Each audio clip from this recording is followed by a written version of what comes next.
Nii, me oleme nüüd Lätist tagasi, auto on koju toodud ja nüüd ongi aeg vist vaatama hakata, mis meil autoga tegelikult juhtus.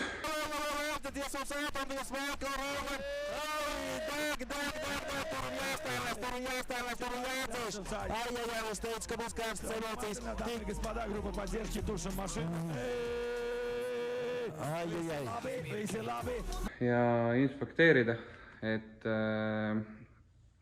mitmeid oletusi on, miks, kuidas, mis, aga ma arvan, et tagaots tuleb küljest ära võtta. Me väljast pesime ta Lätis puhtaks, et see tulekustutuspulber ei hakkaks nii-öelda söövitama sisse kuskile, et see on päris common thing, mis juhtub, kui ära ei puhasta seda nii-öelda tulekustutuspulbrit.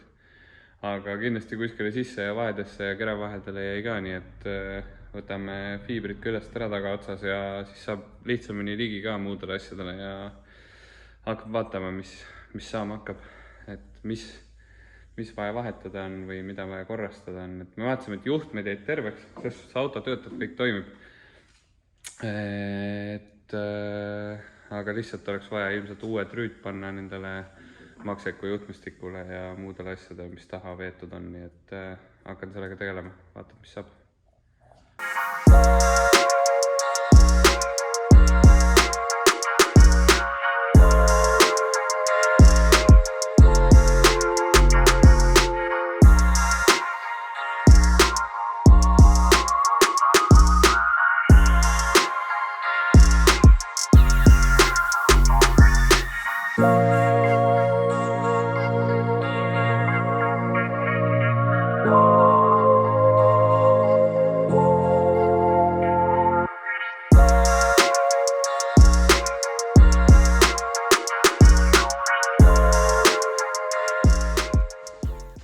Nii, olen siin natukene ekseldanud lahti ja näitan teile.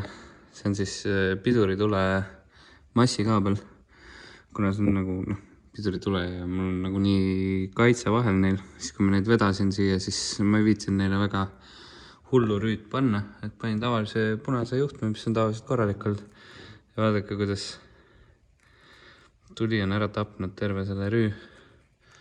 Ja siit võin kõrvale näitena tuua siis. See on siis makseku originaaljuhtmestik pumpadele ja ventikatele. Ja siin oli siuke kaitse peal, nii-öelda juhtmerüü. Ja see siis kaitses tegelikult juhtmeid, et see põles ümbert ära, aga juhtmed ise on korras. No muidugi ma võtan need kõik korralikult uuesti lahti ja vaatan täpsemalt üle, et kas on ikka juhtmed kõik ilusti korras ja kas on midagi vaja vahetada, et ei peaks tulevikus probleemi. Aga lihtsalt siit pro tipp, et jah, niimoodi ära kärsanud.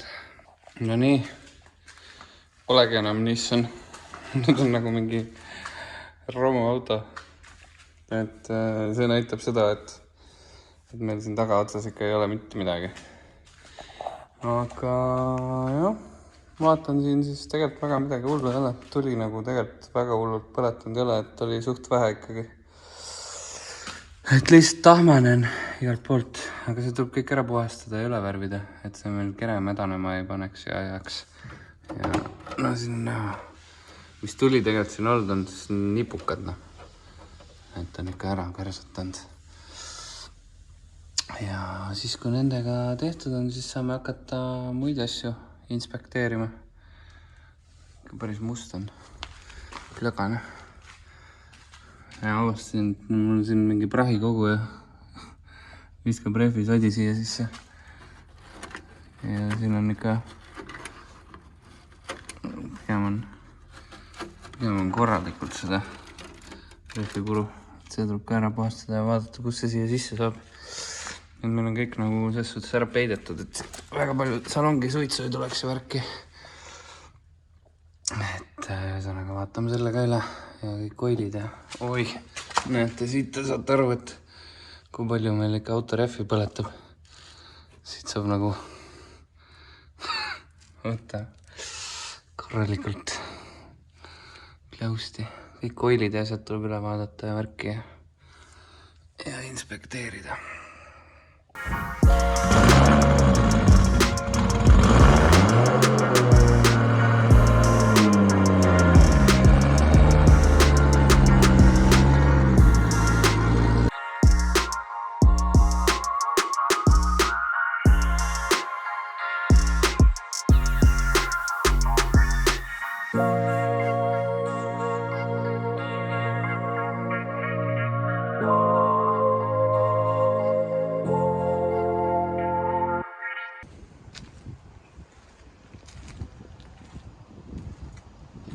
Sai siis pestud ja nüüd ajan auto sisse tagasi, lasen tal ära kuivada.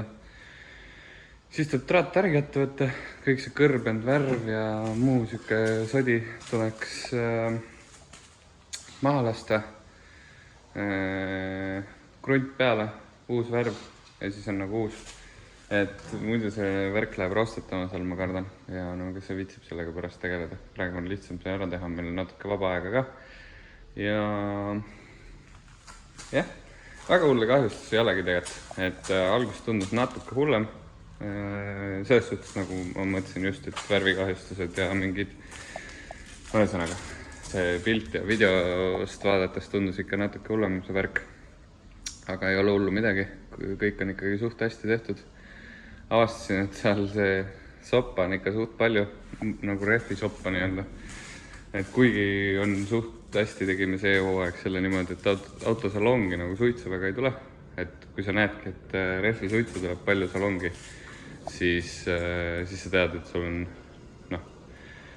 tuba on kõik tolmu ja plaga ka täis, et vaheseinad on kinni panemata. Me panime nagu suht kõik augud kinni, mis võimalik. Aga ikka on sodi koguneb kuskile tiivalaiendite sisse ja äärtesse ja vahedesse, aga no ma teen need kõik puhtaks, tõmban tolmukaga ära ja siis on timm. Ja ega ei olegi midagi. Täna vaatan juhtmeid ja asju ka, et saaks, ma vahetan terve seal tagaotsa juhtmistikku igaks juhuks välja. Pärast on kuskilt mingist kohast kogemata sulanud natukene liiga palju ja ma ei tea, annab kehva ühendust või no.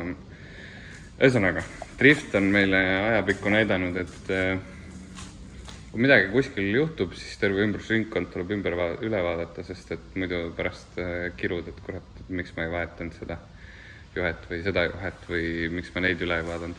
Et mõistlikum on need kõik ära vaadata. Ja ega siis ei olegi midagi. Siis tuleks mingi trenn teha, vaadata, kes kõik asjad toimivad, vendid, kõik värgid, särgid. Ja siis saabki juba Kulbilõusse sõitma minna. Lars sõidab samal ajal Riias ja meil on mingi korralega leiutis vaja seal välja mõelda, sest reede laupäev on minul Kulbilõusu võistlus. Reedel on trenn, laupäev on võistlus. Larsil on laupäeval Riias trenn ja pühapäeval võistlus. Ja samamoodi on Martinil ja samamoodi on ka Karelil. Ehk siis nagu me Kareliga sõidame Kulbilõus ja Martin ja Lars sõidavad seal Riias.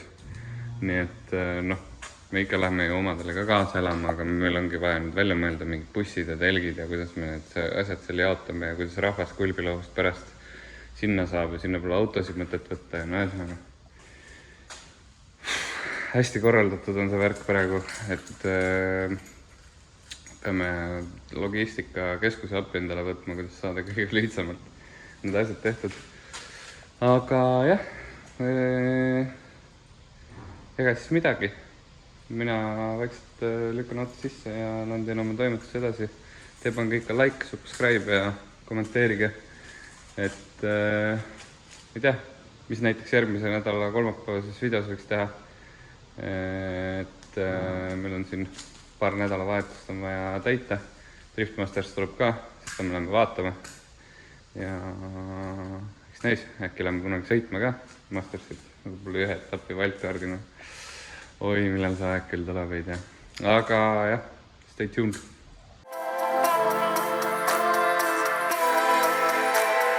Yeah.